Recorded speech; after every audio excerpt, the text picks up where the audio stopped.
You are Locked On Braves POSTCAST, part of Locked On Sports Atlanta, your team every day.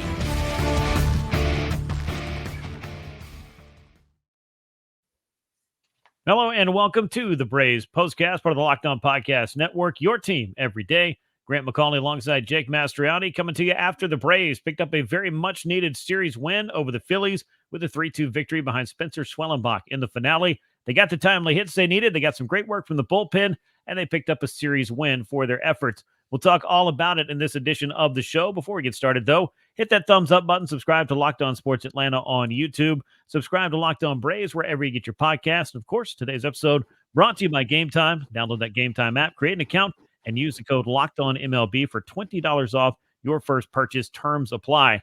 Well, Jake, we were talking 24 hours ago about how the Braves had a very winnable game, a game that they pitched really well, but they weren't able to get the timely hits. And as it happens, they didn't get a ton of hits here in the follow-up, but they got the hits when they needed them, and they got them from a couple of unlikely sources.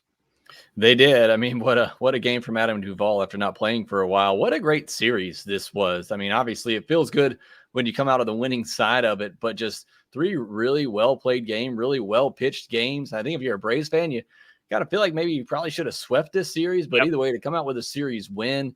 And again, I feel like pitching definitely was just, and this is, again, the recipe for this Braves team. The pitching was outstanding. It's just, can you get enough of those timely hits? Can you score 3-4 runs? I feel like you do that, you're going to have the chance to win a lot of games the rest of the way with the pitching staff. Yeah, if they're able to keep doing what they've been doing, and Spencer Schwellenbach has been a big part of that. He led the way here, pitching into the seventh inning. Another strong start for him, 9 more punch-outs. It seemed like, this kid, just every time he goes out there, he just impresses you with what I would call his pitch ability, and the fact that he has evolved as a big league pitcher in what amounts to, a little more than a dozen starts now. It's just crazy to see the leaps and bounds that this kid has taken, knowing that he had the arm talent, and I think he had a couple of good pitches in his arsenal. It's just gotten better and better and sharper for that matter. He has. And again, it's incredible. It's one of the better stories for this Braves team this year, what he's done, just where he's come from. And, the fact he was a reliever in college, wasn't even a starter in college not too long ago, had Tommy John surgery, just 65 professional innings last year.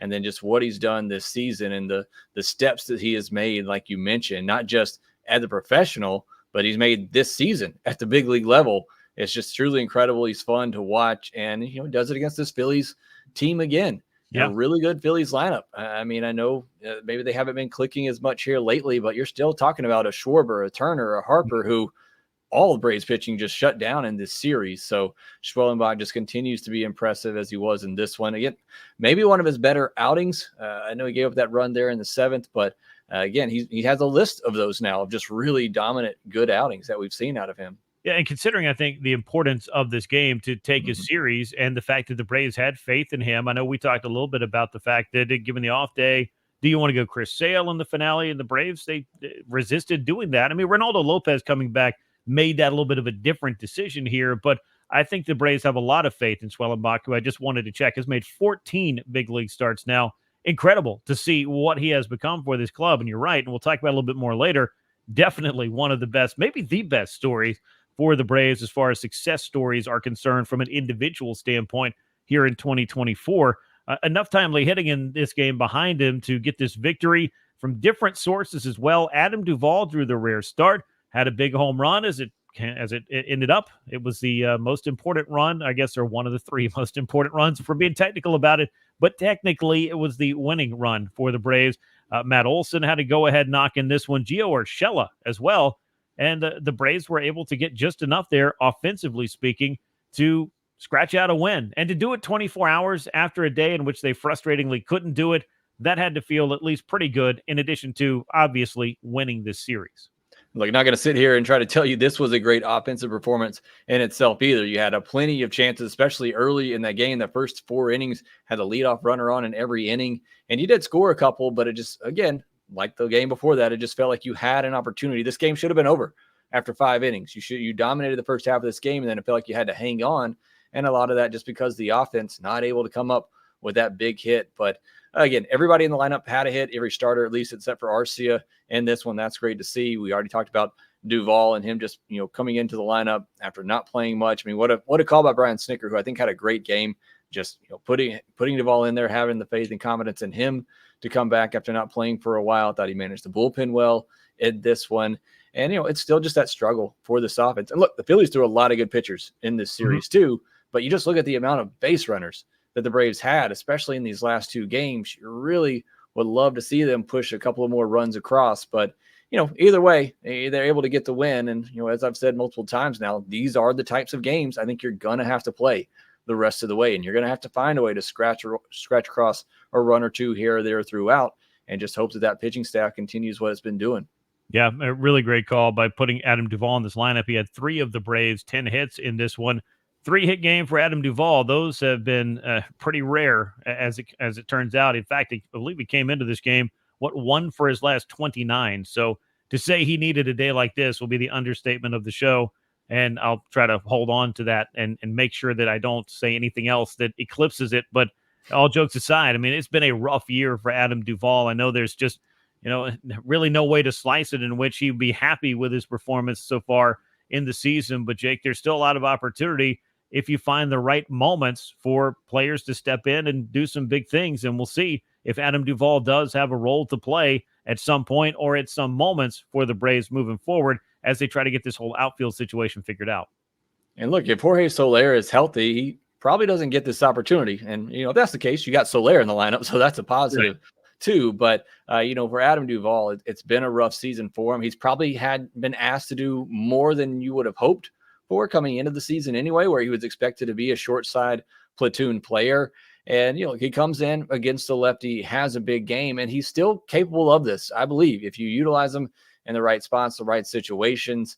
Obviously, being able to stay in a good mindset with the year that you've had and to be able to come off the bench like this to start a game against a lefty, it's the one thing that you're really hoping that he can get done for you at this point. And again, you don't have a lot of options, especially with Soler injured. And for him to come through is just great. It's got to feel great for Adam Duvall to be able to still contribute to this team with the season that he's had. So I love to see that. Obviously got what ended up being the game-winning home run there, an absolute blast. So great for Adam Duvall, who's a great guy. I mean, I think most Braves fans are going to think of him fondly in his time in Atlanta, no matter how the rest of this season ends up. But certainly, for him, and he'll tell you it's been a rough year for him. So just good to see him with everything that's happened to finally get this opportunity, Snicker to give him this opportunity and him to make the most of it. Yeah, I mean, Adam Duvall, you won't find, I think, a nicer guy. And there's not really a problem in terms of this club having some of these good guys that are easy to root for. The problem has been a lot of injuries, a lot of inconsistency, a lot of struggles. It just hasn't looked the way that many players have wanted it to look. But you have Adam Duvall stepping up in this game, the big home run, important for him. Matt Olson, of course, has had his own struggles to get himself going in this one with a run-scoring double. Was a big opportunity for him to step in this series and do a little bit of something for his club. And how about Gio Urshela? Again, he continues to show that he knows how to start a double play on Trey Turner, which is pretty impressive. And he also has shown that he can do a couple things with the bat. His ground rule double, really, it ended up costing the Braves a run because it did not stay in the ballpark, going over that short wall out in left field. Had it not, that would have been a little bit more breathing room in this one. So, Jake, I guess even when the Braves are getting a hit with a runner in scoring position, they're still not finding the optimal place to put it. I don't know really how you categorize a ground rule double, but every once in a while, with the runner at first, obviously that can come back to bite you, and it did for the Braves in this one. Yeah, it just feels like the Braves can't catch a break at all this season, whether it's injuries or just, foul balls that are just going foul. It seems like it's been the case all year long. You finally do get a hit, like you said, and it bounces over on what probably would have been an easy score from first for Adam Duvall, who can still run pretty well. But yeah, Gio Urshela, big hit tonight, obviously, to knock in a run there. Some great defense. They almost turned that double play in the first inning too, that would have kept a run off the board. That was a really good turn by him. The throw was a little off, but just the ability to get rid of that ball so quickly to even make it close at first base. He's done a really great job there with Merrifield too, with that turn at second base. Obviously, is really good. But Matt Olson, he got the big hit in this one, and he also got robbed of potentially a hit in that first inning as well, a ball that he crushed 108 miles per hour. Bryson Stott's a really good second baseman, almost made an incredible play against Michael Harris in this game too, but they turned a nice double play themselves to keep the Braves off the board.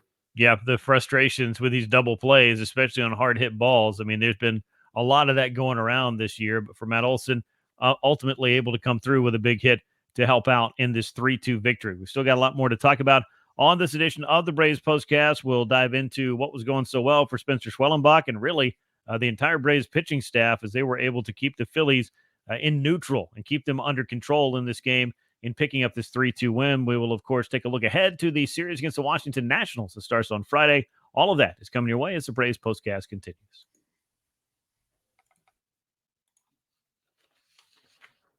For those of us who thrive on getting stuff done, including workouts, every minute counts. That's why you need Tonal, the smart strength training system that takes the guesswork out of working out so that you can make sure that you're making the most of every rep. Tonal is the world's smartest and most effective strength training system, and it helps you get stronger. Powered by AI, Tonal learns with every rep so that it can deliver workouts personalized just for you. Tonal learns your movement and provides suggested weight recommendations for every move with detailed progress reports. They even create personalized programs and workout suggestions or recommendations based on your individual goals. It's like having a personal trainer at home with you, as Tonal will optimize every workout just for you. Unlike traditional gym equipment, Tonal uses adaptive digital weight and advanced for your training techniques. From professional athletes to a mom of 3, Tonal is trusted by thousands who have become their strongest. Right now, Tonal is offering our listeners $200 off your Tonal purchase with promo code LOCKEDONMLB. All you have to do is go to Tonal.com. Use that promo code. It's LOCKEDONMLB for $200 off your purchase. Tonal.com. Promo code LOCKEDONMLB for that $200 off. Let's take a look at the line score and the box score from this game. A good one for the Braves, especially on the pitching side where Spencer Schwellenbach was leading the way. Braves with 3 runs on 10 hits, no errors. They left 7 men on base. Atlanta improving to 68 and 59 on the year. So once again, pushing their way up towards nearly 10 games over 500, which if you've watched this club all season, I don't know that it's necessarily felt like that, but here they are. Phillies, 2 runs, just 3 hits. No errors for them. They left only 3 men on base, just precious few opportunities for them. Philadelphia is 74 and 53 now after dropping 2 out of 3 to the Braves. Loser Christopher Sanchez is 9-9. Spencer Schwellenbach, meanwhile, 5-6 as he picks up the victory. And a save goes to Raisel Iglesias, his 28th of the year. And we're going to talk about Mr. Iglesias here shortly. Spencer Schwellenbach, though, 6 2/3 innings, 3 hits, 2 earned runs, 1 walk, and 9 strikeouts. He just continues to deliver an excellent performance, I still think, against a tough team, whether or not they're struggling. As you mentioned earlier, a lot of big bats still in that lineup, a lot of big names, guys that can hurt you and have come through in clutch spots against the Braves. I don't think anybody needs any reminding of that. This was, I don't know, just the latest in a string of impressive starts from the rookie right-hander. We've talked about it almost every time we've done a postcast that Spencer has pitched. It's that mound presence. It's that word we keep using. Look, this is a big game for the Atlanta Braves, whether they get back in the division or not. As I've said every one of these postcasts, and I'll say it again now, the Braves just need to win games. I don't care who it's against, but certainly against your rival, a team that wants to try to kick you while you're down.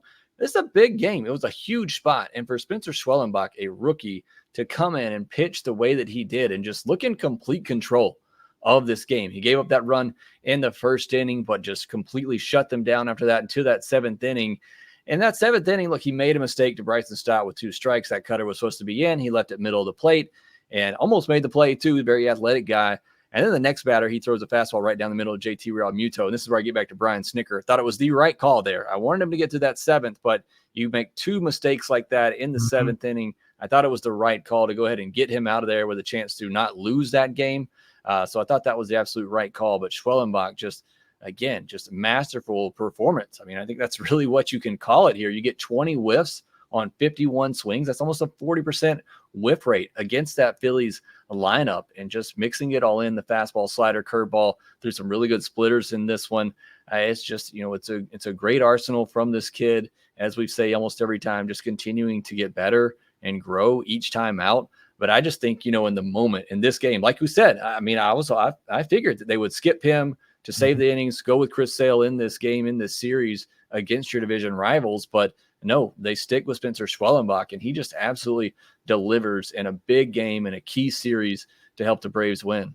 Yeah, and he does it so efficiently as well, even when he came out. And I know that in the 7th inning, things started to get a little bit sideways for him, but only 94 pitches, 65 of those for strikes. He just pounds the strike zone And that it shouldn't surprise anybody. 9 more strikeouts, only 1 walk in this one. That seems to be the ratio these days for Spencer Schwellenbach, about 9 or 10 to 1 on strikeouts to walks. I mean, I don't need to tell you, but I will anyway, just how good that is, how impressive it is. And, there were a lot of things in looking when you size up prospects, and you know this, Jake, because you kind of delve down there on the farm prior to the season to kind of see, what the state of this farm system was and who might be able to make an impact for the Braves and when they might be able to do that.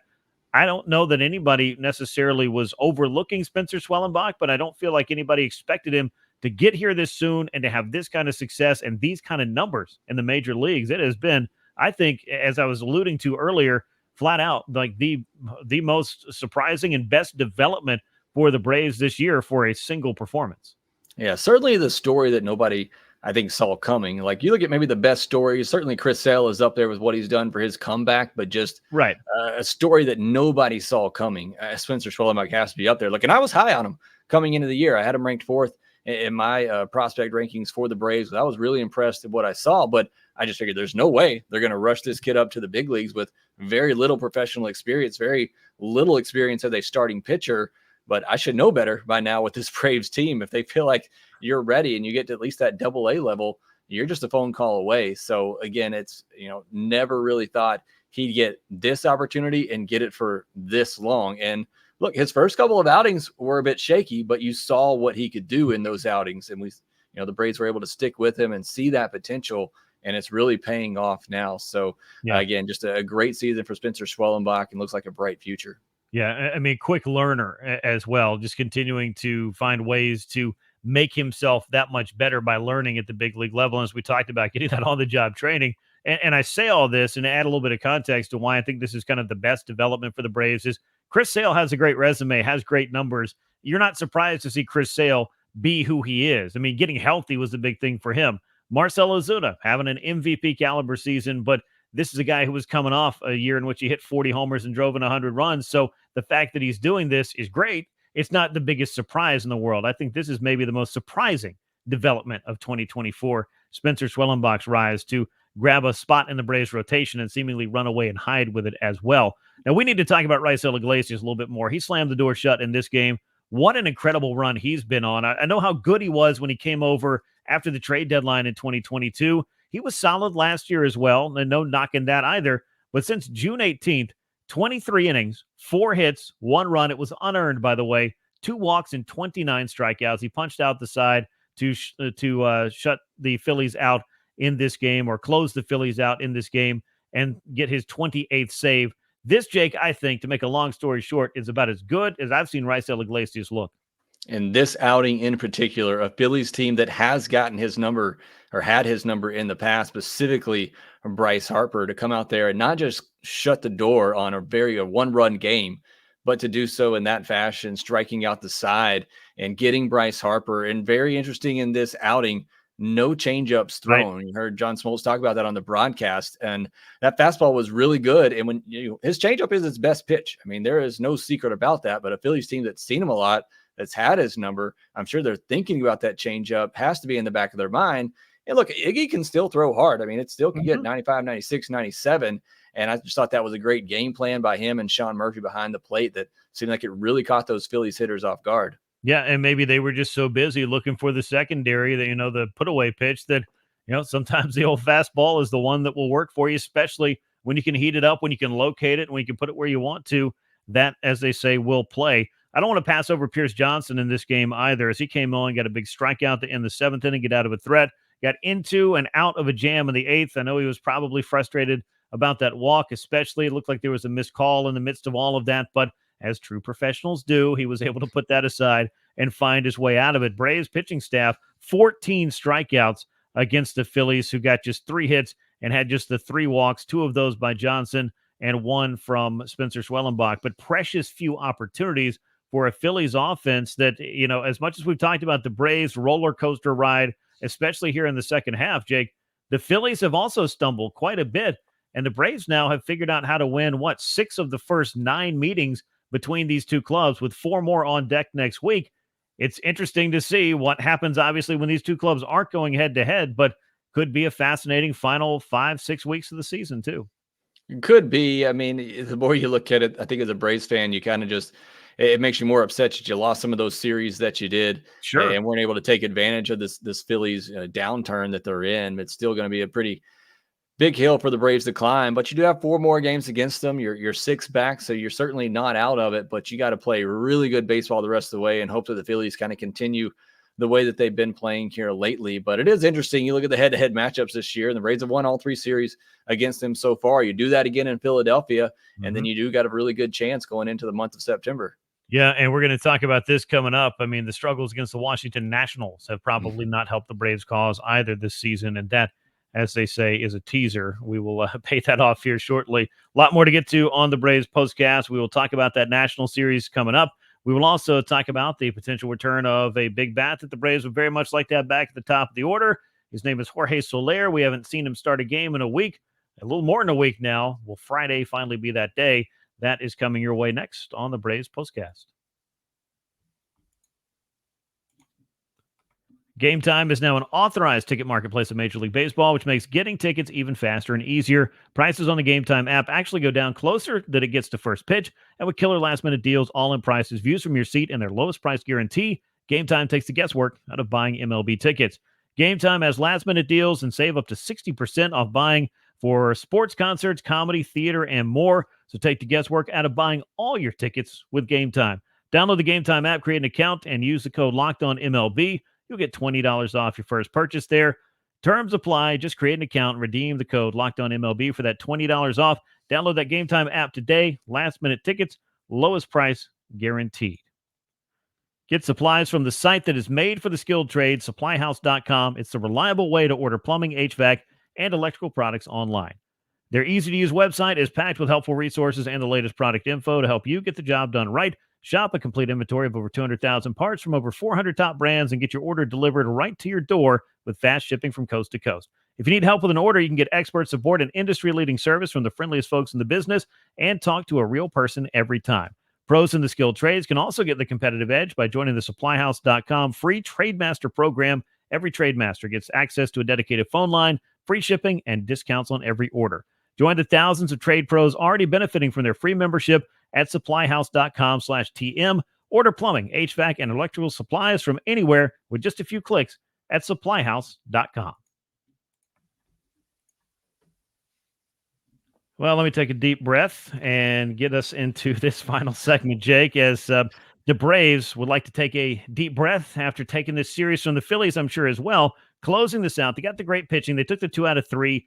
Now the question is, and this is not a trick question, can they figure out the Washington Nationals, a club that is 6-2 against the Braves this year? You can file that, I think, as we were just talking about, under reasons why Atlanta is trailing in the NL East and maybe not exactly where they want to be in the playoff hunt in general. It's been the problem with the Braves all year long. They played really well against good teams. They have a winning record against teams above 500. It's these types of series that they've really let get away from them. Series that on paper they should win. And, you got good momentum coming out of this Phillies series. Look, if you play the way that you did against that Phillies team, you should sweep this series. I mean, it was a well-played game. You had plenty of base runners. Obviously, you want to come away with some more clutch hits, but you're hoping against the Nationals pitching that you're able to do that more so than you were against that Phillies pitching. But, obviously, if you pitch the way that you did, you're going to have a chance to win every game. But I feel like if you just keep that same intensity up from that series, that you continue that against this Nationals team, you should be able to get it done. But they haven't all year, to your point. Yeah, it's crazy when you look at these two teams. Would you believe that as they come into Friday's game, the Braves and the Nationals have scored the exact same amount of runs this year, 545. The difference is the Braves run differential is positive at plus 52. The Nationals a negative 62. Obviously, the Braves pitching has been the differentiator between these two clubs, among other things this year. But there is some good young talent there. I know that we'll talk about the pitching matchup. Mackenzie Gore has been struggling. That's a really nice long-term building block, good piece for them. He's shown flashes of what he can be. Obviously, there's going to be some growing pains for some of these young players. James Wood, as well as C.J. Abrams, I think, has looked great at times this year as well. Just looks like an exciting young player that they can build around, and we'll see if they're going to be able to do that moving forward.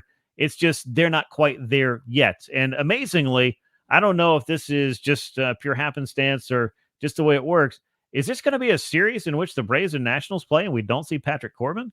I was about to say the Braves just missed him as he pitched on Thursday. Actually, threw a really good game in that one against the Colorado Rockies. But yeah, that's the one the Braves are looking for when they play the Nationals. That is the one guy that they have traditionally gotten after pretty well. Yeah, I mean, most of the league has gotten after Patrick Corbin pretty well since about 2020, but we'll leave that aside for now. He did help him win a World Series in 2019. He'll always have that. As I've heard somewhere, flags fly forever, and it seems like the Nationals have been paying him forever as well for that one. Now, a big question, better question, and more important question: will we finally see Jorge Soler back in the outfield? It does sound like it. Talked to Brian Snitker before the game. It seems like it's been trending that way. You and I talked about this the last couple of games. It's a good sign that he's been pinch hitting. Clearly, the Braves feel like he's close. And Soler had indicated prior to the beginning of the Phillies series that, and not the news you wanted to hear 3 days ago, but Friday was probably the target return date. So when the Braves tweet that lineup on Friday or whatever we call it now, will Jorge Soler be at the top is a good question for us to ask. It would be great to have him back in there to help this lineup get a little bit more punch.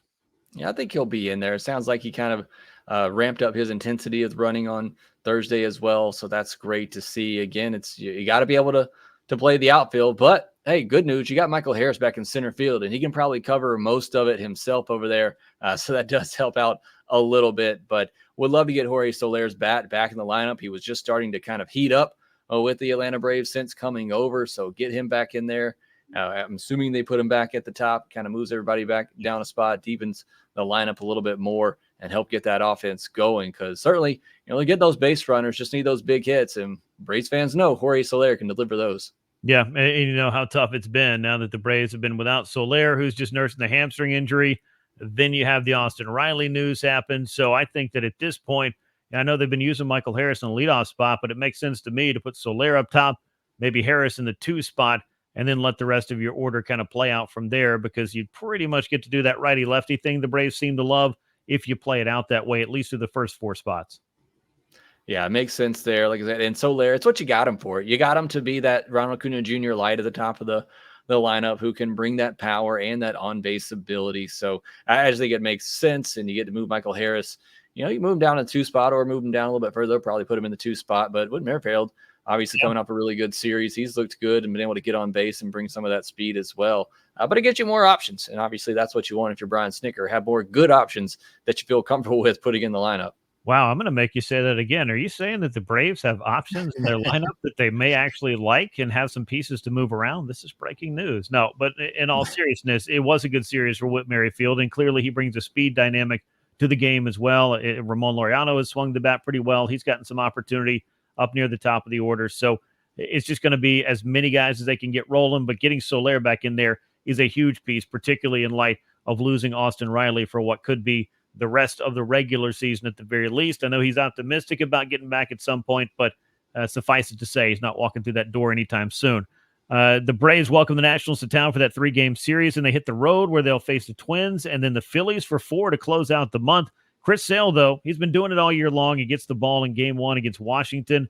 Can he get the Braves off on the right foot against fellow lefty Mackenzie Gore? Sale, 14-3 with a 2.62 ERA, has been at or near the lead of all the Triple Crown categories in the National League as far as pitchers are concerned.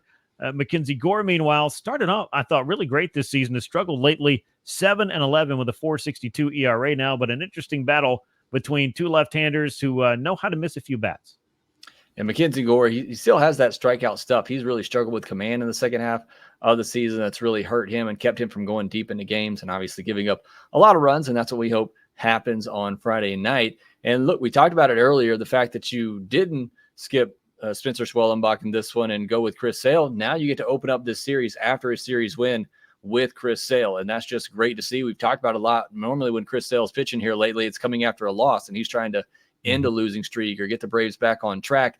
Now you got Chris Sale with a chance to kind of continue that momentum and hopefully, get another series win at home against the Nationals. So absolutely love that. Love this matchup for the Atlanta Braves. Good chance to win the first game of this series. Yeah, Braves, I believe it's Sale and then Morton and Reynaldo Lopez in this series. So throwing 3 very good pitchers there. Maybe that was the whole design is, hey, we figured out how to beat the Phillies. We got to beat the Nationals. We need Chris Sale to lead the way. Either way, game 1 of 3. It happens on Friday night at Truist Park. 7:20 p.m. first pitch between the Braves and the Nationals as Sale faces Gore. in that opener. That's going to bring us to the end of this edition of the Braves Postcast. As always, we appreciate you riding along with us.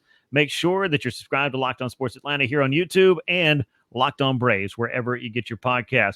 Braves take 2 out of 3 from the Phillies. They'll get a weekend series started with the Nationals on Friday. For Jake Mastroianni, I'm Grant McAuley. We will catch you next time. And until then, so long, everyone.